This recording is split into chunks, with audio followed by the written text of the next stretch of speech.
conferencia intitulada Era Digital, Desafíos y Oportunidades para la Psicología Jurídica, que será disertada por la doctora Camila Arbeláez Gómez, de quien se leerá su síntesis curricular. Es psicóloga con un magíster en niñez, familia y desarrollo en contextos por la Pontificia Universidad Javeriana de Bogotá. Su formación incluye especialización en psicología jurídica y forense, con enfoque en los ámbitos penal y familiar.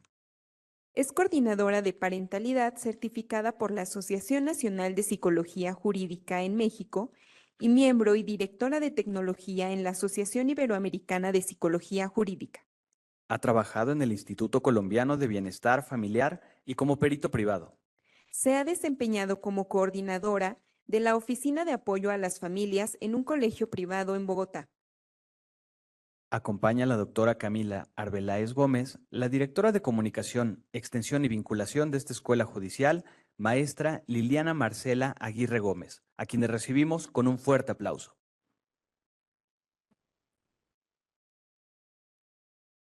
Cedemos el uso de la palabra a la doctora Camila Arbeláez Gómez.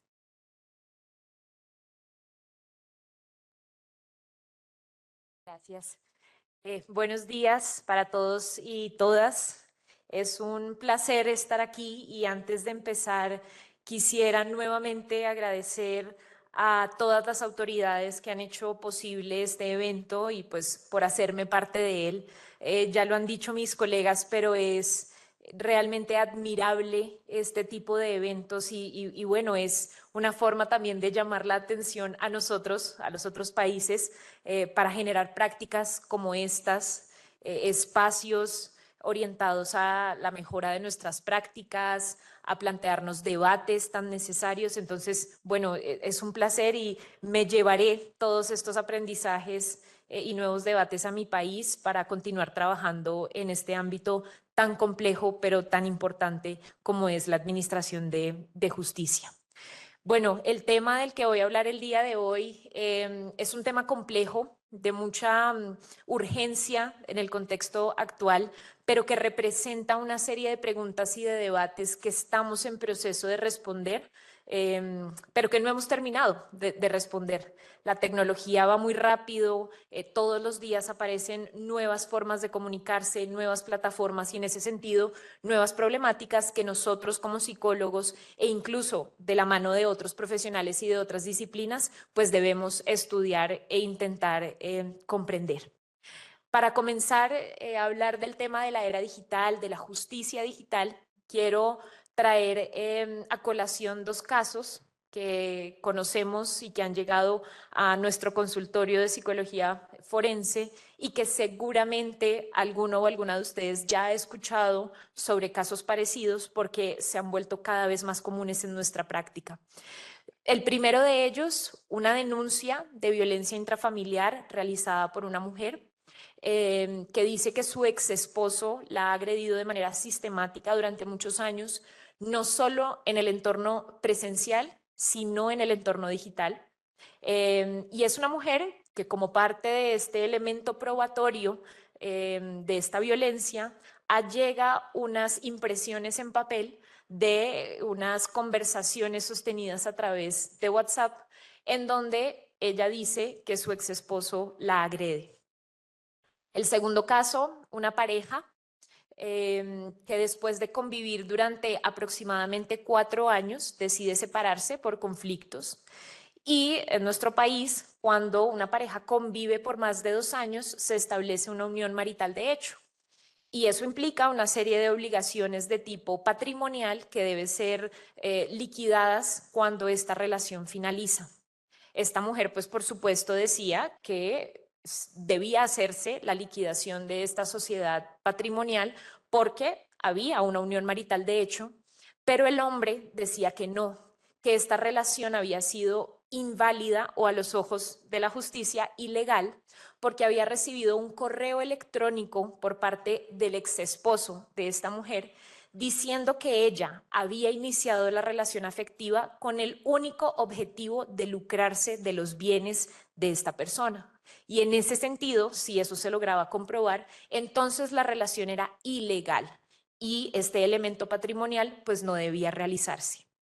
Casos como estos, nuevamente, llegan cada vez más a la Administración de Justicia e incluso a nuestra labor como peritos, y nos vemos ante una serie de preguntas que debemos responder. ¿Cuál es la validez de este tipo de elementos materiales probatorios? ¿Cuál es nuestra competencia como peritos para tenerlos en cuenta dentro de los procesos de evaluación? Retomaremos estas preguntas a lo largo de la conferencia. Cuando nosotros como equipo de investigación de la Universidad Javeriana empezamos a conocer sobre este fenómeno y a hacernos preguntas, pues empezamos a hacer una lectura no solo de la evidencia científica, sino de lo que estábamos viendo diariamente.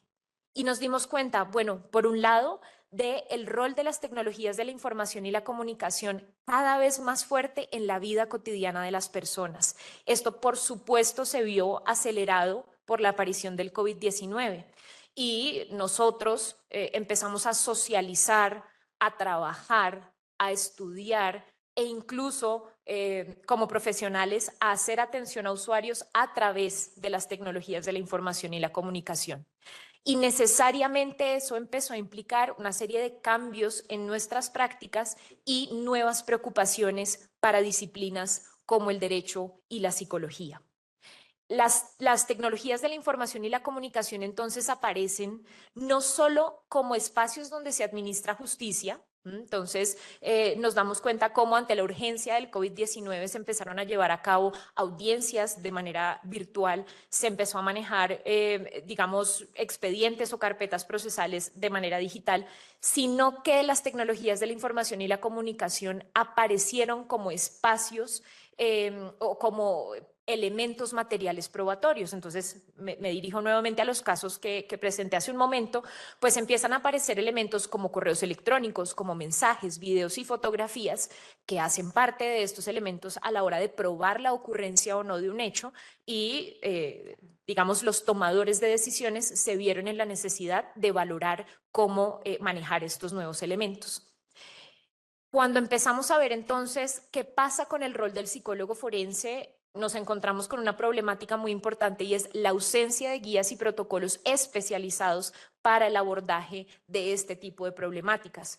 Nosotros en Colombia tenemos, a través del Instituto Nacional de Medicina Legal y Ciencias Forenses, un conjunto de guías y protocolos que guían nuestra profesión, nuestra labor. Pero cuando empiezan a aparecer estos nuevos elementos de carácter virtual, no sabemos cómo abordarlos. Entonces aparecen nuevamente preguntas como, bueno, ¿es realmente nuestra competencia valorar la validez de este tipo de información, por ejemplo? Y esto no ha logrado responderse y nos vemos entonces en la problemática de que los peritos, tanto en el ámbito público como privado, hasta el día de hoy, deciden bajo su criterio qué hacer con esta información. Y esto obviamente lleva a una serie de problemáticas a la hora de tomar decisiones. Y claro, la ausencia de guías y protocolos nos lleva a plantear la necesidad de avanzar no solo en la investigación, sino en la formación académica de peritos, de abogados y de otro tipo de profesiones que tienen entre sus competencias el abordaje de lo que sucede en el ámbito digital. Comenzamos entonces planteando una primera definición de lo que es justicia digital. Es una definición muy abarcadora que nos lleva a comprender la complejidad del fenómeno. Es el uso de las tecnologías de la información y la comunicación en la función jurisdiccional, incluyendo una variedad de áreas, digamos, del derecho y de la administración de justicia. Inicialmente, los autores que empezaron a trabajar sobre este concepto se limitaron a dos grandes categorías. Uno, lo que llaman el expediente electrónico, que es este conjunto de elementos que hacen parte del proceso y que se expresan, digamos, de forma digital. Y dos, el litigio en línea, que es lo que empezó a aparecer, sobre todo a raíz de la pandemia, cuando se tuvieron que llevar a cabo las audiencias, por ejemplo, de manera virtual. Sin embargo, a medida que ha avanzado la investigación, pues estas dos categorías se han ampliado y se han incluido también otros fenómenos, problemáticas o preguntas de las que hoy hablaremos un poco más en detalle. Cuando nosotros entonces nos encontramos con este primer concepto, decidimos con el equipo de investigación hacer un estudio de carácter documental donde rastreamos cuáles han sido los avances en el estudio del comportamiento humano en el ámbito de la justicia digital. Para nosotros como psicólogos es esencial estar al día con la investigación y lograr abarcar todos los contextos en donde el desarrollo humano aparece. Y en ese sentido, pues el contexto digital cobra mucha importancia. Realizamos un análisis documental de fuentes primarias de investigaciones que hubiesen sido publicadas entre los años 2010 y 2022, y no solo incluyendo a la psicología, sino a áreas afines que pues se hubieran preguntado, hubieran estudiado fenómenos parecidos. Y una de las cosas muy interesantes que encontramos es que la psicología era una de las áreas que menos había estudiado sobre estos fenómenos, y aparecían disciplinas como el derecho, como la criminología, como la antropología, siendo líderes en el estudio de este tipo de fenómenos. Analizamos más de 55 fuentes primarias, y un primer elemento que resultó muy importante es que más de la mitad de las fuentes aparecieron en el 2020 y posteriormente. Y por supuesto esto se debe, entre otras cosas, a lo que genera el COVID-19, a que muchas de las actividades humanas se volcaron al ámbito digital y se empezaron a generar una serie de problemáticas o de nuevos comportamientos que antes pues no eran por lo menos tan visibilizados como lo están siendo en este momento. A partir de esta investigación logramos identificar 4, digamos, categorías o grandes áreas a la hora de estudiar la justicia digital.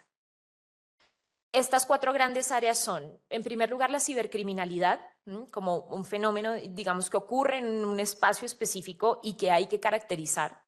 Los nuevos medios de denuncia que han facilitado las tecnologías de la información y la comunicación.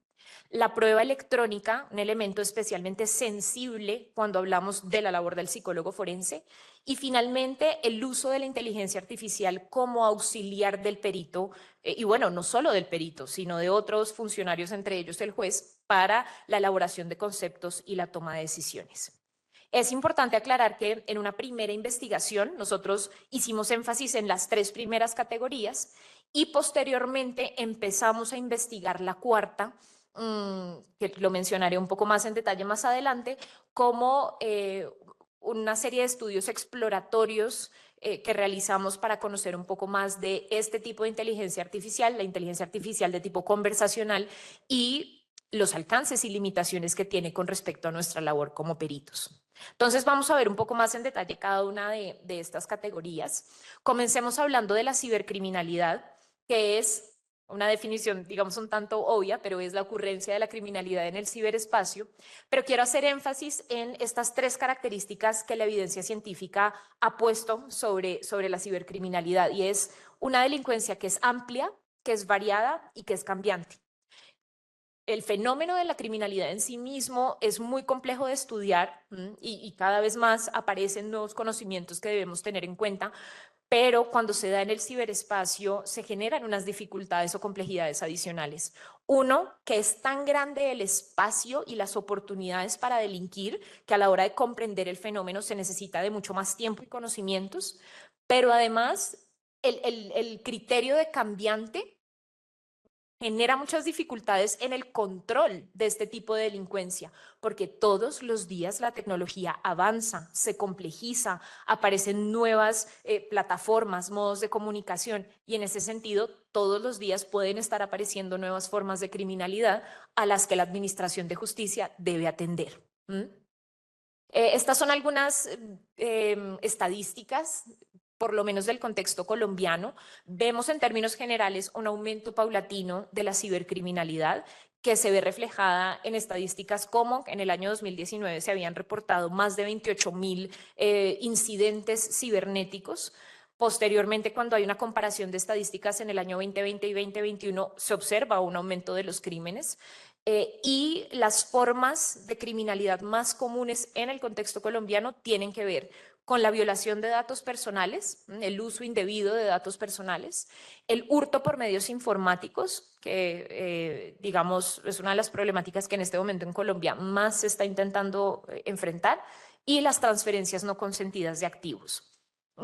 Sin embargo, si bien las estadísticas nos muestran que estos son los incidentes o los comportamientos ilegales más comunes, debemos entender que hay unos que para nosotros como psicólogos forenses necesitan de nuestra atención y cuando revisamos la investigación nos damos cuenta que muchos autores, no solo la legislación, sino la evidencia científica, se ha puesto a la tarea de clasificar la cibercriminalidad y este tipo de comportamientos para poder caracterizarlos y en ese sentido comprenderlos, digamos, de mejor forma.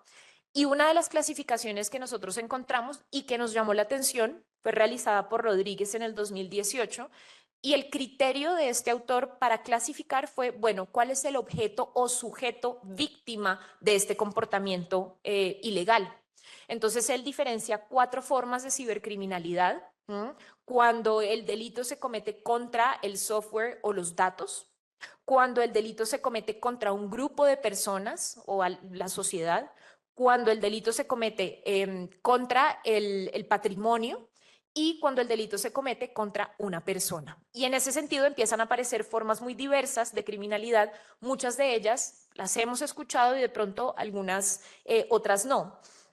Aquí la investigación, y lo pongo como ejemplo, cuando habla de los delitos que afectan a un grupo de personas o a la sociedad, ha desarrollado mucho y se ha hecho muchas preguntas en relación con estos discursos de incitación al odio y estos discursos que están muy asociados a formas de discriminación de algunas minorías y cómo la administración de justicia debe avanzar en términos de la responsabilidad penal de quienes cometen este tipo de delitos.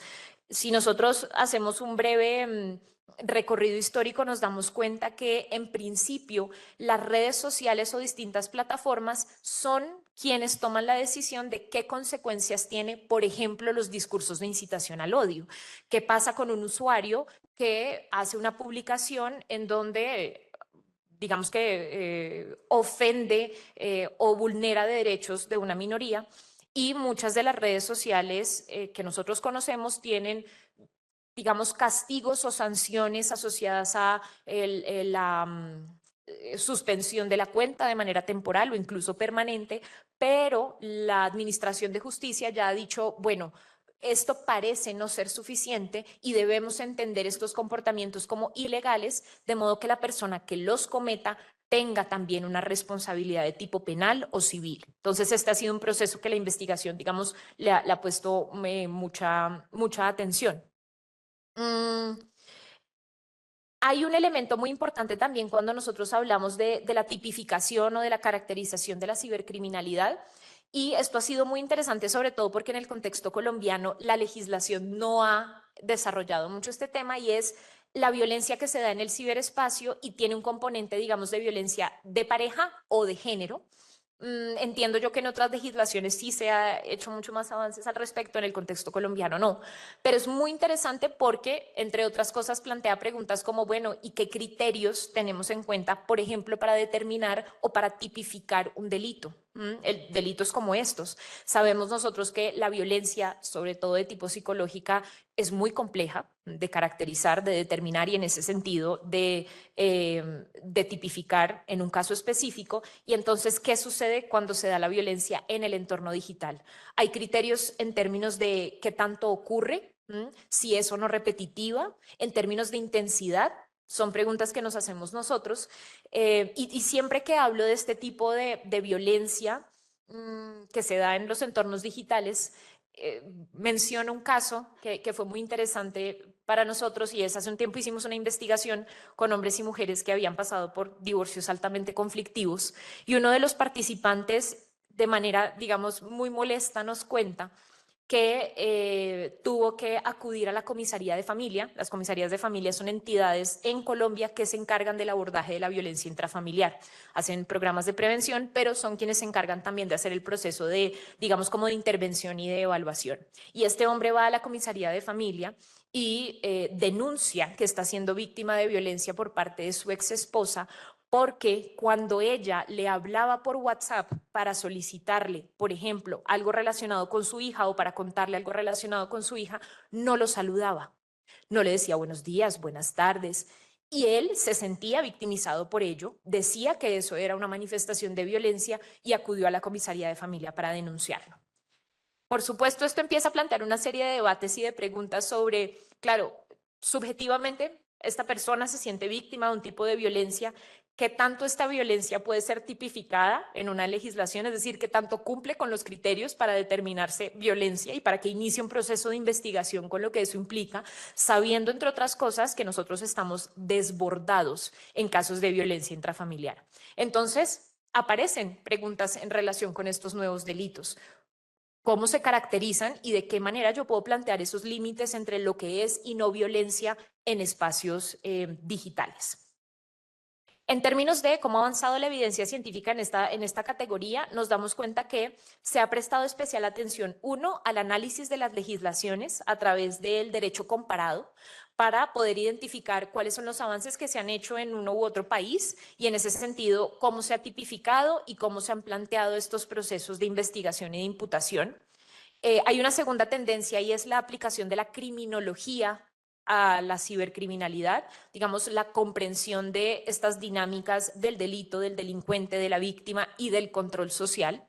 Se ha hecho mucho énfasis en delitos sexuales, sobre todo en el fenómeno del grooming. Entonces hay muchas investigaciones que lo abordan de manera muy detallada y también en otro tipo de fenómenos como la pornografía, la pedofilia, el acoso sexual y su ocurrencia en medios digitales. Se ha hecho mucho énfasis también en la violencia de género y la violencia de pareja y en intentar caracterizar o perfilar quiénes son los agresores en estos contextos digitales y también la caracterización de las víctimas, la mayoría de ellas menores de 18 años, ¿sí? Que conocemos que cada vez están más cerca, digamos, a edades más tempranas de la tecnología y cómo eso puede implicar una serie de factores de riesgo y de vulnerabilidad. Pasamos a un segundo elemento que aparece casi que como una categoría emergente en nuestra investigación, no lo esperábamos, pero son los nuevos medios de denuncia, principalmente caracterizados por el fenómeno del escrache. Por supuesto, sabemos y dejamos claro que el fenómeno del escrache no es nuevo, que hace parte de toda una historia de movimientos feministas que hacían uso del escrache para dar a conocer situaciones de violencia que o no habían sido denunciadas o no habían tenido éxito, digamos, al momento de ser investigadas en las instituciones y se reunían para contar estas situaciones. ¿Qué pasa? Más o menos en los últimos 3 años el fenómeno del escrache ha tomado mucha fuerza en la investigación precisamente porque las tecnologías de la información y la comunicación han facilitado nuevos espacios para denunciar formas de violencia que principalmente se asocian a la violencia contra las mujeres. Cuando pensé en poner una definición dentro de la presentación, me pareció muy pertinente poner la definición que ha hecho la Corte Constitucional en nuestro país del scratch. El año pasado sale una sentencia en donde la Corte Constitucional dice que el scratch es, uno, digamos, un ejercicio de libertad de expresión y dos, un mecanismo legítimo para denunciar violencia a través de canales, digamos, alternativos o no institucionales, específicamente para las mujeres que han sufrido violencia basada en género o en sus dinámicas de pareja. Es decir, aquí tenemos que plantear que en Colombia, desde 2023, el scratch es un mecanismo legítimo de denuncia.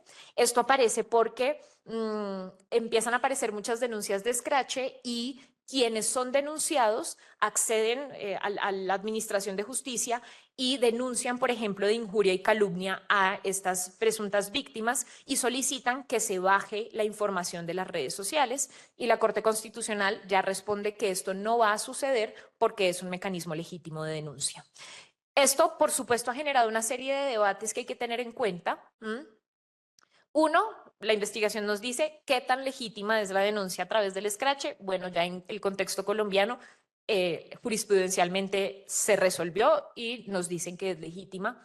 Sin embargo, el escrache y estas formas de denuncia a través de redes sociales y de medios de comunicación sí generan mucho debate sobre la garantía de principios procesales de gran importancia, entre ellos la presunción de inocencia. Sabemos nosotros que este principio es fundamental para los procesos penales y que toda persona es inocente hasta que se demuestre lo contrario. Ahora, ¿qué sucede cuando hay escrache? Inmediatamente aparece una denuncia, rápidamente se vuelve viral y esta persona es señalada como el responsable de ese delito o de ese hecho, digamos, ilegal. Puede que ni siquiera se haya iniciado la investigación de ese hecho. Inmediatamente hay una toma de decisiones, por lo menos en términos sociales, sobre la culpabilidad de esta persona, hombre, mujer o grupo de personas.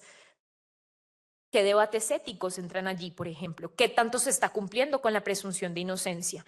¿Qué pasa si este caso se denuncia ante la Administración de Justicia, se hace el proceso de investigación y se determina que esta persona no es culpable? Por más que se dé este sentido del fallo, socialmente ya hay una etiqueta de culpabilidad que es muy difícil que se transforme, por más que el contenido, por ejemplo, del escrache se elimine de redes sociales. Y esto es un hecho que, digamos, ha sido muy importante en la investigación y que aún no se han planteado las respuestas para este debate. Y finalmente, pues la crítica sobre la inactividad del sector de justicia y cómo el escrache y este tipo de mecanismos se vuelven la única medida para muchas mujeres para dar a conocer los hechos de violencia que sufren porque el sector justicia no ha actuado de manera adecuada para responder a esta necesidad. Vamos con un tercer elemento y es la prueba electrónica.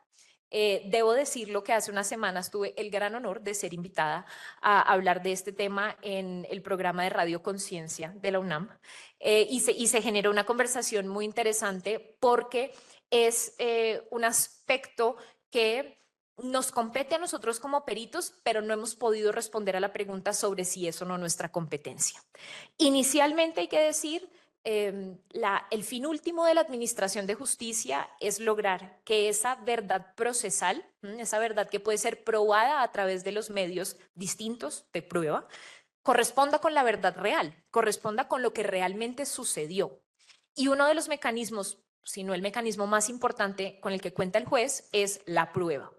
La prueba electrónica específicamente se refiere a cualquier información digital que es bien sea generada, almacenada o presentada a través de dispositivos y que representan hechos, actividades que son de gran pertinencia para el hecho estudiado. Entonces, volvamos a los casos del principio, un correo electrónico para probar la ilegalidad de una relación o unos pantallazos de una conversación a través de una plataforma para probar violencia.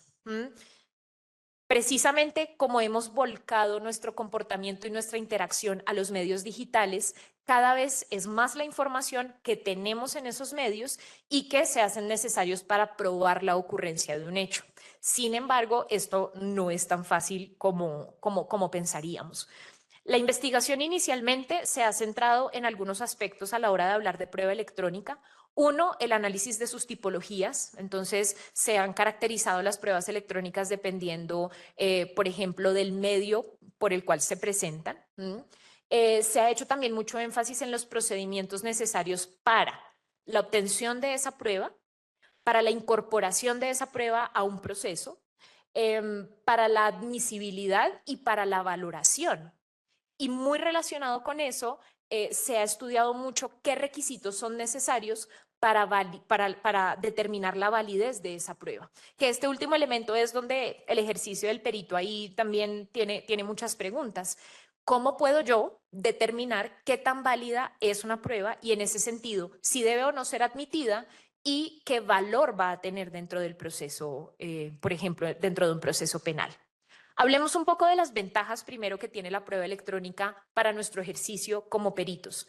Si nuestro interés principal es el estudio del comportamiento humano y gran parte del comportamiento cotidiano de las personas está en los contextos digitales, pues esto nos ofrece una gran herramienta para poder estudiar este comportamiento.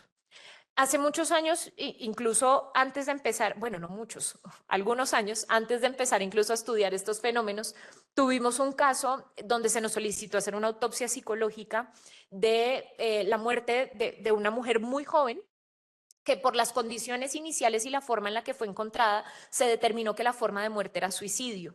Sin embargo, la familia empezó a generar una serie de preguntas, muy preocupada la familia, porque sentían que no correspondía la forma de muerte con la manera en la que era esta mujer, con el proyecto de vida que tenía hijos, se iba a graduar de la universidad y ellos dudaban de la forma de muerte y querían que esto se investigara con mayor detalle. De acuerdo con eso, hicimos un proceso de autopsia psicológica y como parte de las fuentes de información resultó fundamental acceder a sus redes sociales. Precisamente porque, claro, teníamos la información de entrevistas colaterales, de su desempeño académico, pero la forma en la que esta persona interactuaba en redes sociales, las publicaciones que hacía, la forma en la que hablaba, el tipo de fotografías o videos que publicaba, nos empezaba a decir mucho también de su comportamiento, de qué problemas podía tener o de qué pensamientos podía tener, cómo se relacionaba con otras personas. Y fue fundamental, fue una fuente de información muy importante. De ahí la ventaja que tiene acceder a este tipo de información a la hora de estudiar el comportamiento humano y a la hora de responder a las preguntas que se nos hacen como peritos. Sin embargo, ¿cuál es el reto más importante? Vuelvo al tema de la validez. ¿Cómo podemos nosotros, peritos, identificar o determinar la validez y la confiabilidad de esa información? E incluso nos hacemos la pregunta, ¿es nuestra competencia o sobrepasa nuestra competencia? Para determinar la validez de este tipo de información, tanto la evidencia científica como la jurisprudencia en Colombia ha hecho ya una caracterización o un establecimiento de criterios o de requisitos que deben cumplirse. Entonces, para que una prueba sea válida, debe cumplir, por ejemplo, con el criterio de integralidad, y si me lo permiten, quisiera mencionarles de forma muy concreta a qué se refieren estos principios. El principio de integralidad a qué se refiere, que el contenido sea transmitido en su totalidad, que no sea fragmentado. Cuando hablamos, por ejemplo, del requisito de inalterabilidad, es que se garantice la permanencia del mensaje en su estado original, que no haya manipulación. El principio de rastreabilidad nos dice, bueno, debe ser posible acudir a la fuente original de creación o de almacenamiento de la información para poder verificar que esa prueba realmente es original, que seamos capaces de recuperarla, de acceder a ese archivo, a ese documento para posteriores consultas. Pensemos en redes sociales en donde podemos publicar fotografías y al tiempo desaparecen. Allí sería imposible poder determinar o poder cumplir con este criterio de recuperabilidad o de rastreabilidad. Hablamos de conservación, por ejemplo, cuando una prueba perdura en el tiempo y, digamos, se puede prevenir su pérdida o su deterioro. Autenticidad, cuando logramos identificar plenamente quién fue el autor o quién creó ese contenido o ese archivo. Entonces pensemos en el ejemplo del correo electrónico. Debe ser necesario lograr identificar la autenticidad de ese correo, es decir, que efectivamente el correo electrónico fue escrito y enviado por la persona que se está reportando. Y la veracidad, bueno, la pertinencia, que sea útil para demostrar los hechos que están siendo investigados, que resulte útil, y la veracidad, que ese contenido corresponda con la realidad. Ahora, necesariamente nos preguntamos, o bueno, planteamos este debate sobre lo fácil que es manipular este tipo de pruebas. Sabemos nosotros lo fácil que puede ser manipular una fotografía, un video, las conversaciones, por ejemplo, de WhatsApp. Y allí es donde se empiezan a generar tantos debates sobre cómo podemos determinar esta validez. Una de las cosas que se ha dicho es, debemos trabajar en equipos interdisciplinares y poder incluir dentro de esos equipos interdisciplinares a profesionales que hasta este momento de pronto no habíamos considerado tan importantes en nuestro trabajo. Por ejemplo, ingenieros de sistemas o ingenieros de datos. Precisamente por la pregunta de, ¿será que esto está sobrepasando nuestra capacidad? ¿Somos capaces nosotros de determinar la rastreabilidad, la recuperabilidad, la veracidad de una prueba que está en un medio digital? Y necesariamente eso nos lleva a preguntas como, entonces, como peritos, ¿Aceptamos nosotros, o sea, debemos incorporar dentro de nuestros procesos de evaluación este tipo de pruebas? Porque necesariamente los usuarios llegan muchas veces con este tipo de pruebas. Ahora nosotros tenemos un caso de violencia intrafamiliar en donde la mujer llega desde el momento uno con una carpeta llena de impresiones en papel, de conversaciones en WhatsApp, como prueba de esta violencia que ha sufrido, pero que nos encontramos, por ejemplo, que cuando leemos estas conversaciones aparece en repetidas ocasiones el mensaje de este mensaje ha sido eliminado. Entonces allí nosotros planteamos una primera hipótesis y es que esta prueba ha sido manipulada. Pero eso es simplemente por lo que vemos. Seguramente será necesaria la actuación de un profesional especializado en este tipo de temas para determinar qué tan válido es o no la prueba. Por lo menos en Colombia, la jurisprudencia ya ha dicho que todas estas pruebas tienen un carácter indiciario, es decir, indirecto, precisamente debido a la informalidad que tiene y a las dudas que planteamos sobre su autenticidad. Entonces han dicho, bueno, las vamos a tener en cuenta, pero serán pruebas indirectas, es decir, que su valoración, ¿sí?, su valor es bajo con respecto a otro tipo de pruebas que se puedan conseguir, por ejemplo, un testimonio. Bien. Pasamos a un último elemento y es la aplicación de la inteligencia artificial de tipo conversacional, específicamente como auxiliar del perito. Si bien nos vamos a centrar en su uso en el ejercicio del psicólogo forense, quiero iniciar contándoles brevemente dos sentencias que han salido muy recientemente en mi país, en donde un juez ha hecho uso de la inteligencia artificial para la toma de decisiones y que pensemos cada uno de nosotros qué consideraciones tendría al respecto.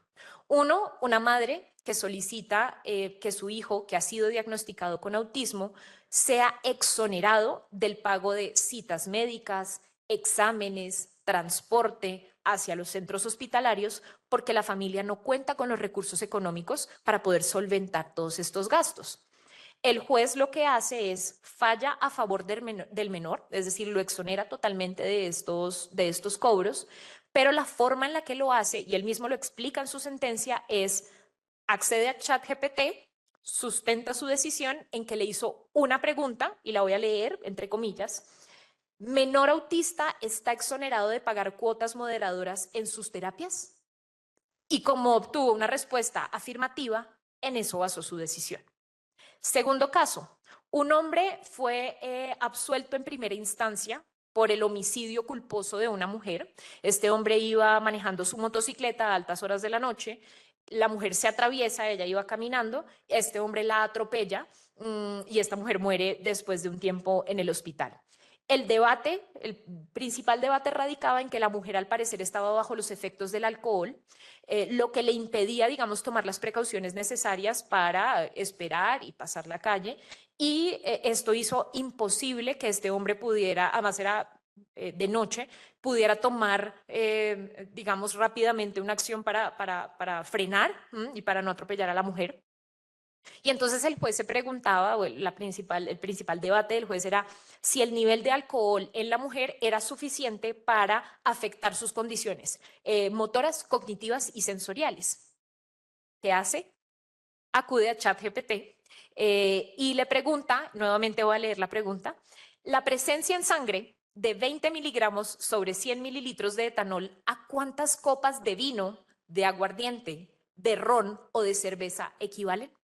Y con la respuesta de ChatGPT tomó la decisión de que el nivel de alcohol no representaba, digamos, un número suficiente para alterar el comportamiento de esta mujer, y en ese sentido el hombre debía ser condenado, y lo condenaron en segunda instancia.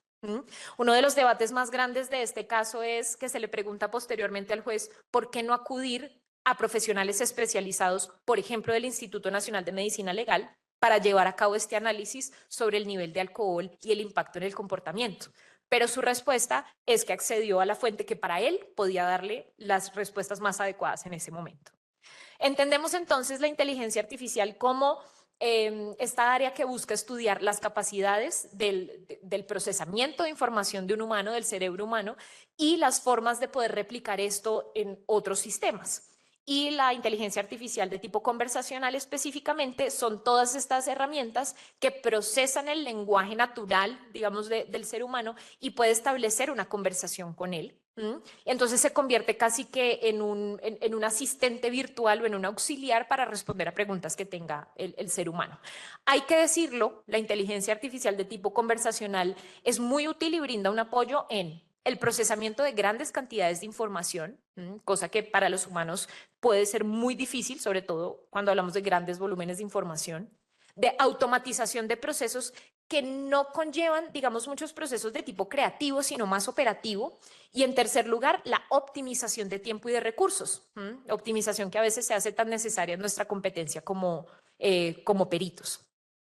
Con base en esta, digamos, en esta contextualización, con nuestro equipo empezamos a llevar a cabo una serie de ejercicios y esto inicialmente de carácter exploratorio, digamos que no conocíamos mayor cosa sobre su uso en contextos como el nuestro, pero decidimos empezar una serie de ejercicios donde entablamos diálogos con ChatGPT 4.0, poniendo a prueba sus capacidades con respecto a preguntas que a nosotros como peritos nos hacen usualmente en nuestro ámbito. Esto, por supuesto, con un objetivo meramente investigativo y académico. No son respuestas o resultados que utilizamos en los casos, digamos, que tenemos activos, sino que con casos que ya se habían resuelto, en donde ya habíamos presentado y sustentado nuestro informe, decidimos replicarlos a través de ChatGPT y hacerle preguntas y consultar, bueno, cuáles son sus alcances y sus limitaciones con respecto a los diferentes objetivos que tenemos en los procesos de evaluación. Alimentamos inicialmente la inteligencia artificial con guías, con protocolos, con cuestionarios, con listados de criterios, que este es un elemento fundamental. Tenemos que alimentar primero a la inteligencia artificial y dependiendo de la forma en la que alimentemos, recibiremos una u otra respuesta. Ya lo comentábamos con unos de nuestros colegas, el mito de que la inteligencia artificial está libre de sesgos está, digamos, es muy popular y muchas personas dicen que es la mejor forma de toma de decisión porque está libre de riesgos, pero ¿quién alimenta la inteligencia artificial? El ser humano.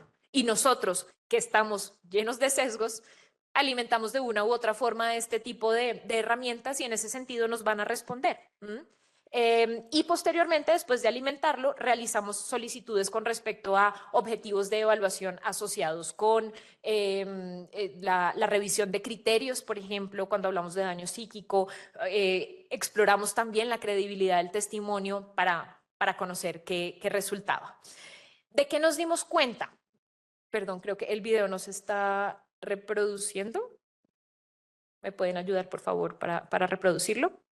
Mientras les cuento un poco de los resultados que obtuvimos para que puedan ver un ejemplo de uno de los ejercicios de distintas preguntas que hicimos con base en un caso de abuso sexual.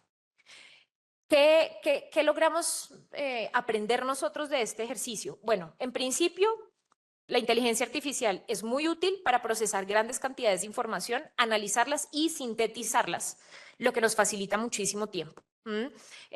Parte de nuestro ejercicio al principio de los procesos de evaluación psicológica forense es la construcción de líneas de tiempo, el análisis de la carpeta procesal y cómo esto lo convertimos en una línea de tiempo que nos permite conocer cómo se ha dado el proceso y cuáles han sido las actuaciones y los avances fundamentales que se han realizado. Y esta es una herramienta que nos permite organizar la información de forma muy rápida. Hacer una línea de tiempo a nosotros nos puede tomar muchísimo más tiempo, sobre todo cuando las carpetas procesales pues, son tan grandes. Nos sirve también, por ejemplo, para buscar referencias bibliográficas actuales y aceptadas por la comunidad científica.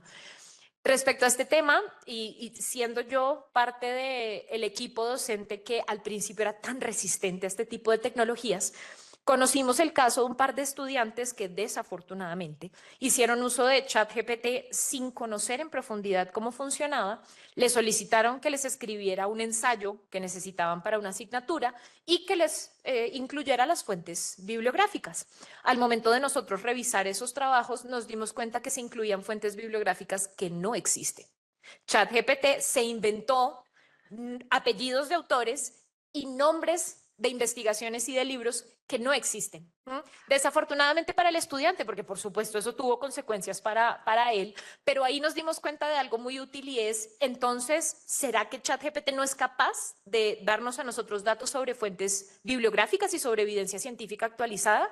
Y sí, pero depende mucho de cómo yo le hable a ChatGPT, qué le solicite y cuáles sean mis criterios para la información que yo quiero recibir. Cuando nosotros fuimos perfeccionando los prompts o las formas de hablarle a la inteligencia artificial, nos dimos cuenta que sí es muy útil para conocer, por ejemplo, fuentes de información asociadas a un fenómeno que esté estudiando, que sean fuentes actualizadas y que vengan de bases de datos, que cumplan con una serie de criterios que necesitamos nosotros como peritos.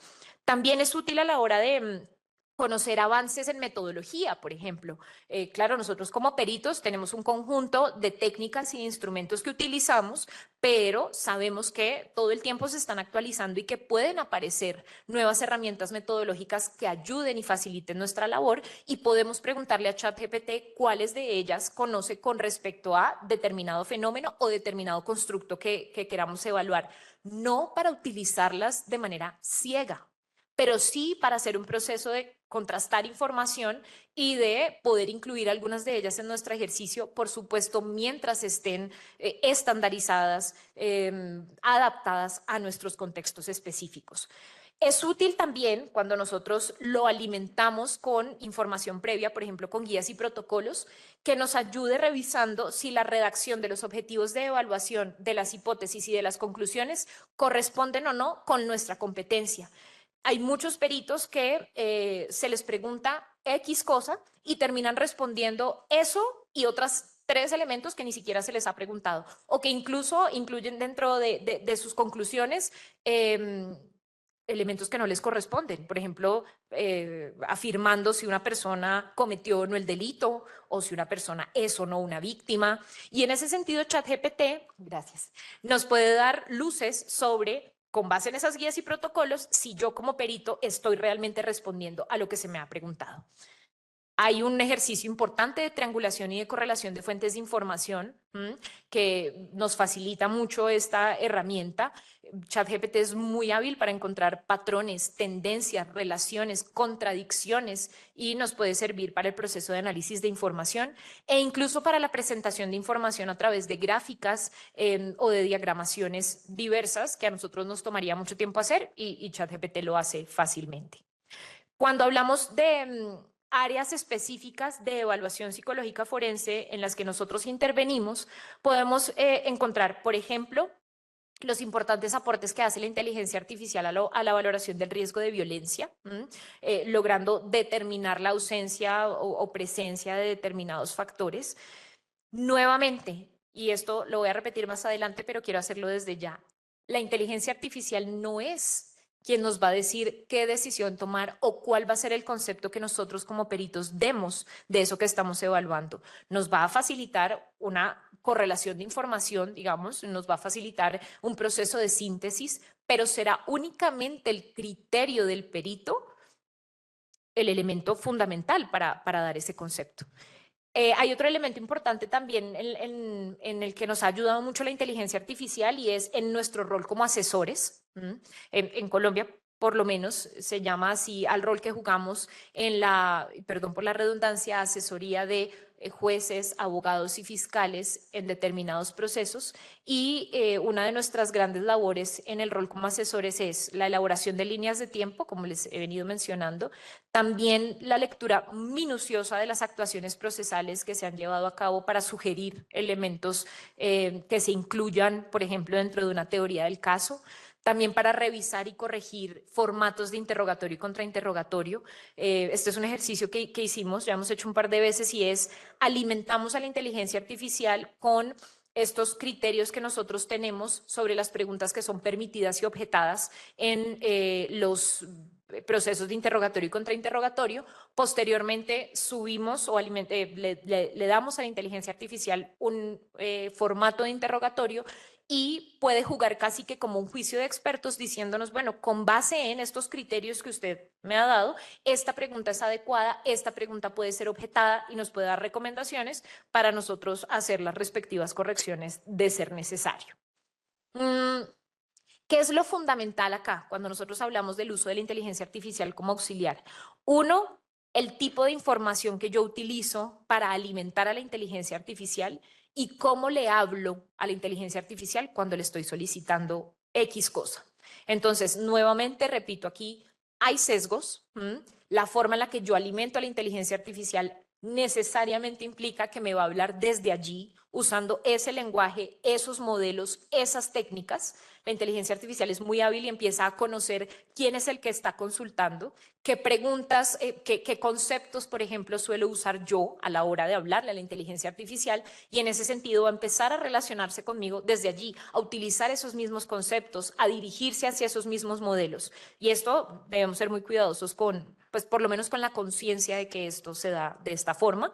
Y el tipo de palabras que yo utilizo también para ser lo más preciso posible y dejar un margen de error menor con respecto a cosas como las que les mencionaba, que se inventa referencias bibliográficas. La clave para hablar de los aportes de la inteligencia artificial para nuestra labor está en el análisis que nosotros hagamos, no desde una, digamos, una reproducción ciega de las respuestas de la inteligencia artificial, sino de la contrastación con el criterio del perito. Entonces, no es una verdad absoluta, por supuesto, hace parte de este proceso de triangulación de información. Incluso resulta interesante que la inteligencia artificial a nosotros nos pueda poner sobre la mesa puntos de vista que no habíamos tenido en cuenta o hablarnos de un modelo que nosotros no conocíamos, pero será el criterio del perito el fundamental para determinar cuál va a ser ese concepto que yo voy a dar. Y volvamos a las sentencias que les mencionaba hace un momento.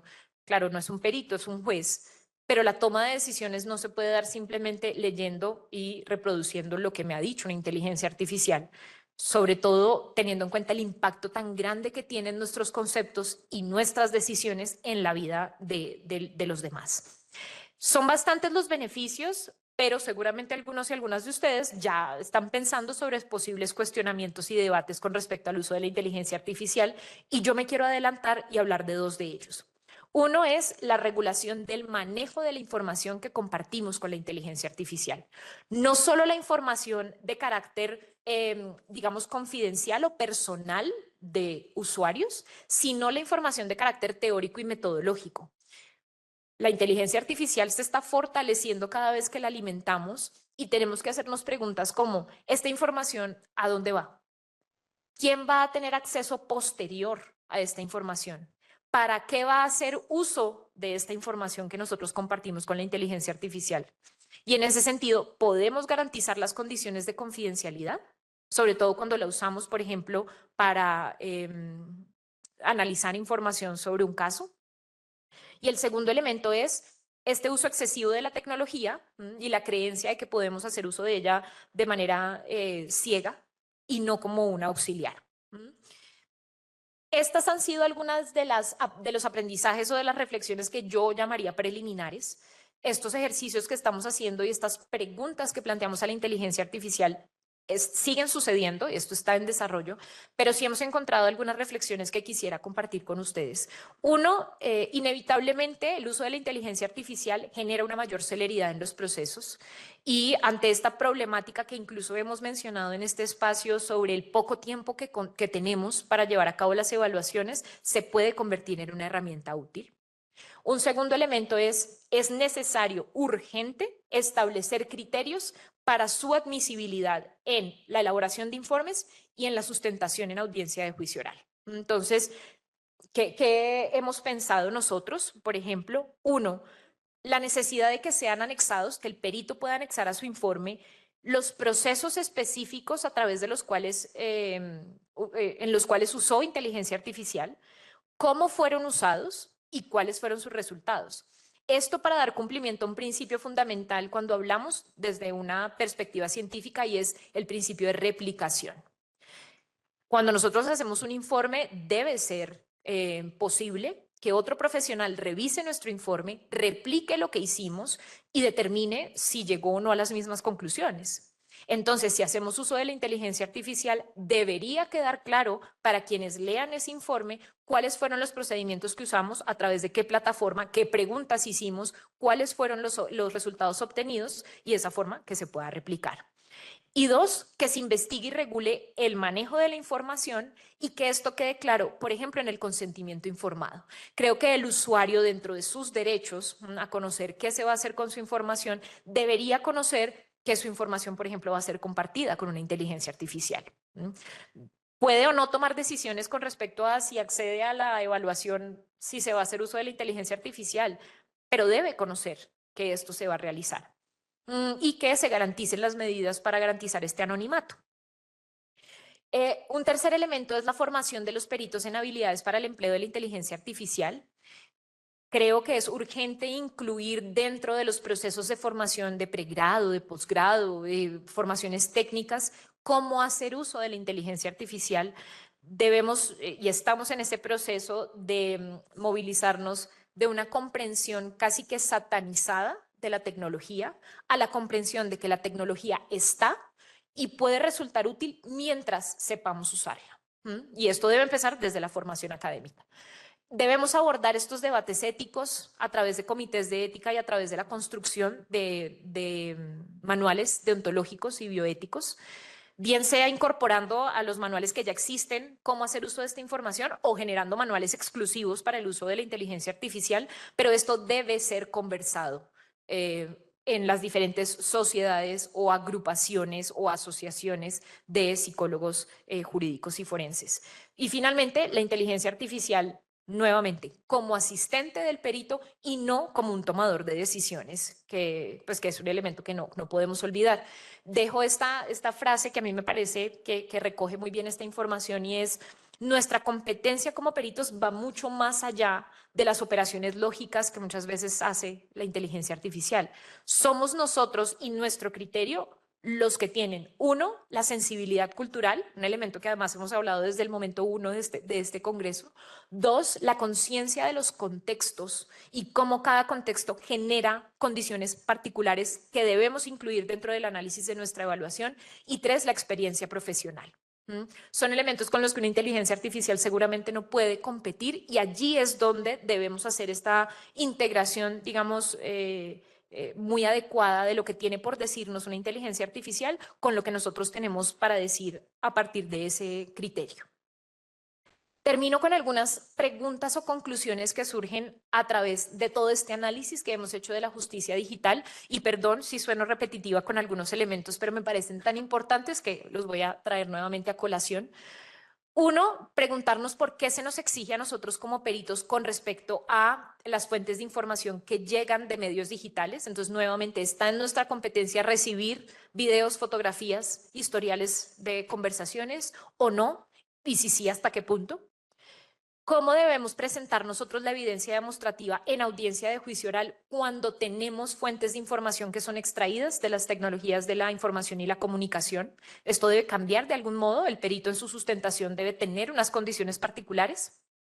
Tres, ¿cuáles deberían ser esos criterios para admitir el uso de la inteligencia artificial en la elaboración de informes y en su respectiva sustentación? Volviendo a algunas de las propuestas que nosotros mencionamos desde nuestro equipo de investigación, por ejemplo, la posibilidad de que los procesos se puedan replicar.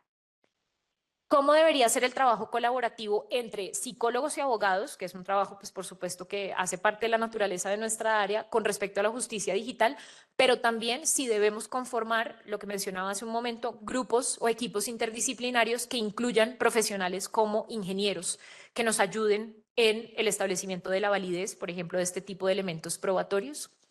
Un llamado al fortalecimiento de líneas de investigación en temáticas como estos debates éticos, que no son pocos ni simples, y sobre la credibilidad, la validez y la confiabilidad de estas fuentes de información. Y finalmente, preguntarnos por el rol de la docencia. Yo, como docente, y muchos de los colegas que están aquí también como docentes, necesitamos preguntarnos sobre la adaptación de metodologías, de pedagogías y de didácticas que incluyan ¿sí? Y respondan a estos avances con respecto a la tecnología. Hasta hace poco había un docente en nuestra Facultad de Psicología que por muchos años a la entrada de su salón de clases tenía una caja en donde recibía todos los celulares de los estudiantes para que ellos no los usaran durante la asignatura. Y lo asociaba con un elemento tal vez de respeto o de atención a lo que él tenía por decir. En este momento nosotros no podríamos pensar en que algo así ocurra, porque la tecnología necesariamente hace parte de nuestra cotidianidad y tiene muchísimas ventajas en el proceso académico, digamos, de aprendizaje, enseñanza y también en el ejercicio profesional. Pero el debate debe estar sobre cómo debe ser el uso de estas herramientas y cómo en última instancia es lo que nos ayuda a mejorar nuestras prácticas y a cumplir con este fin último que es el bienestar de las personas. Finalizo dejándoles la invitación a que revisen dos de nuestras fuentes que recogen este proceso de investigación que les compartí el día de hoy. Uno, el capítulo 4 del libro Tendencias e Investigaciones en Psicología Jurídica, un libro que hemos construido con el Nodo de Psicología Jurídica de la Asociación Colombiana de Facultades de Psicología, y allí pueden ver un poco más de lo que ha sido esta investigación. Y dos, el libro con estos primeros trabajos exploratorios que hemos hecho sobre el uso de la inteligencia artificial, en donde se encuentran muchos debates que por supuesto seguiremos explorando y profundizando en nuestra labor. Muchísimas gracias.